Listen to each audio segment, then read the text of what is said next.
Hey everybody, the podcast that you are watching covers materials regarding machinimas and specifically covers what common pitfalls do young machinima makers or new machinima makers make, as well as tips and tricks in terms of making yourself seem more like an experienced machinima director and avoiding more of those noobish mistakes. So this will be a part series, so there's going to be multiple parts just due to the length. So I'm here to present to you the first part of the series, and here we mainly talk about general machinima tips and guidelines and pitfalls.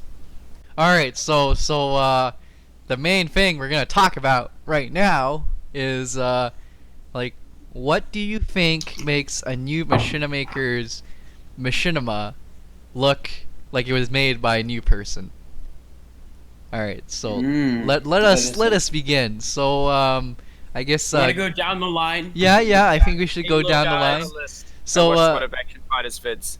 oh, okay. Well, let's go with Good Elves first. So you've obviously seen some machinimas, or like you've also been a part of my machinimas. Tell us what makes you like go like, oh, this one was made by a new person. Bad editing, for one. I mean, between scenes, you see a black screen or a white screen, which means they Or haven't the probably camera put moving. things back together. Yep, camera moving, people walking into shot, scrappy audio if they've done it with a shitty mic. I mean, equipment is one thing, but that costs money. But you can find a lot of good free stuff. It just takes time and effort. So, To put into yeah. All right, I, so I was Big the one who said Moist, that. Big Moist. Oh, What God. would Yeah, what yes. would for you what would make it look like a new person made it?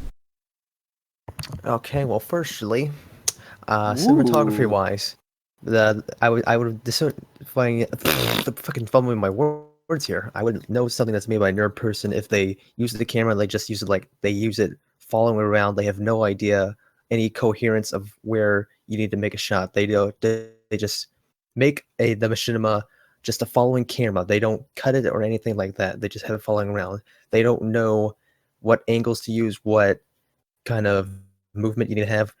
They use sometimes you can tell someone even if they cut it right and they have the camera still, you can also tell if someone's new with their cinematography is that they keep it still. They don't try to diversify with their cinematography. They keep on the same angles, the same static shots, something like that. Another way is through editing. They have very choppy editing. They sometimes don't cut parts that should be cut, and it's just like a continuous like 10-minute machinima that's just them floating the camera around when it could have been cut down to like something that's probably 2 minutes. They have very disoriented audio. They don't have good quality audio, something like that, either through mics, through music, or through sound effects. They don't match up with the audio. They could be very loud and disorienting the viewer. And through their stories, it's probably they don't follow a clear plot structure. They usually have a plot structure of exposition, rising action, climax, falling action, and resolution. When I see something, they don't. You can kind of deviate from that structure, but you have to have a clear structure so the audience is coherent with what they're watching. And sometimes when I'm watching that, I don't see any structure. There's like plot holes everywhere. What's They don't. I'm gonna interrupt you for a second. Like what? Like, do you have a good example of a machinima that you watched that kind of showed all that? I believe. Would But you me like and an to? Italian know a certain machinima. Okay, It's since you talked a lot, and we want to give everyone a turn, I can go on a huge tangent here. Yeah. we'll get Italian Films to talk about that example. All right, go All ahead. right. All right. So when you first look at it, um, first I'll cover like from just like a full frontal view. Not much understanding of what's going on and like understanding like the story, whatever they're trying to convey.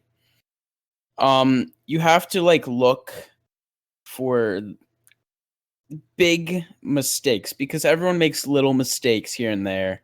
Even big directors, mess up sometimes.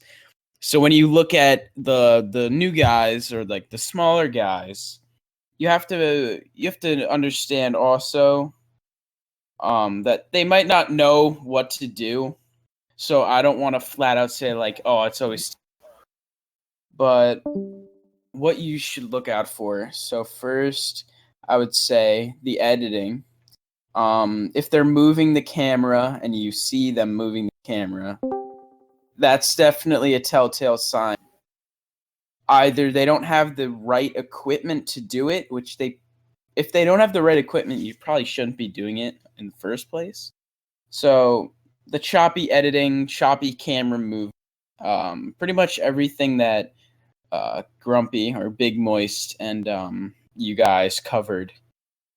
And then looking at a story standpoint, a lot of machinimas nowadays, or even older machinimas, use very common cliches and themes. So you'll see a lot of machinimas like Human Covenant War, and half the time a lot of those are shitty because it's basically just a cesspool of recycling and just going after one another, not in a competitive way, but like watching a video and then being, hey, and then saying, hey, I can do that. I can make that myself.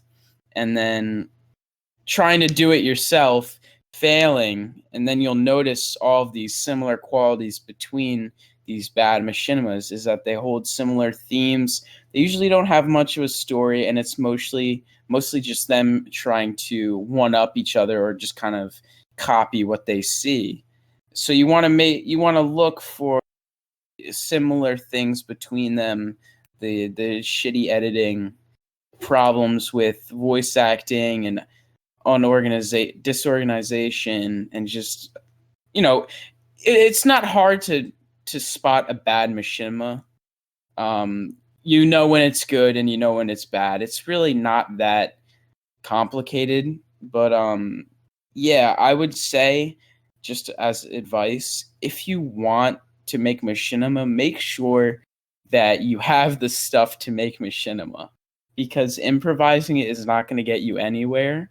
And you got to be patient, because when you get your stuff and you learn what to do, then you can make something good. But until then, you don't want to be pumping out cell phone videos with shitty editing. And yeah, so that's what I have to say. Okay. That was a bit scattered, but I'm kind of ranting. Yeah, it works. Can I add a few points? Okay, all right. Yes. All right, Big Moist. So these are like two of my biggest rants is that when I look at a machinima, I don't make my machinima to look like a machinima. I make my machinima to look like something that you would go to the theaters to watch. Like, for example, if I shoot a scene and I have two characters talking, I want to make it so that if you could switch these two characters out in real life, it would still look like a movie. And that's what the old machinimas back in the earlier Halo 3 days did. Another thing I want to add is that when you're starting out making machinima, what I did to get to where I am is that I look at other people who've done the machinima as well. Like, for example, like there was the Far Garden Spartans and the Rhizo Spartans, which were the biggest cliches you can find in the Spartans versus elite machinimas. But the thing is that what makes them different from all the other copies is that they were the definitive cliches. They were the cliches done right. They were the originals. The directors who made them knew what they were doing, and they made it a very original and distinct. Now, for me, if you're starting out from making machinima, I will look at the work of the either Darknell or Digital Figure, since they were very big in the time and they know what they're doing. So look at people who know what they're doing, not just at machinima, but also look at movies and stuff if you want to get good and not look like shit. And indie movies also. Oh yeah, they don't have to be Hollywood. You gotta remember that. It's not always the big guys that make good stuff.